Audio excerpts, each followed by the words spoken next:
Okay, this is a repair attempt for Miss Felicia Green at 515 Northwood Drive in Rayford, North Carolina. This is the shingle that we will be attempting to repair.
Okay, this is what the repair looks like now that the shingle's out.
Okay, I'm now going to wipe the shingles off to simulate the next rain.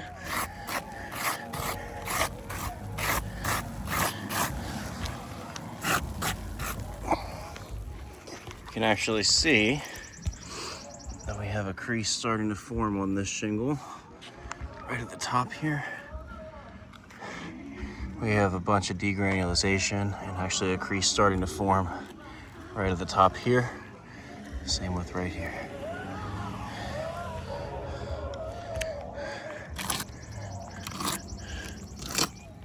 So this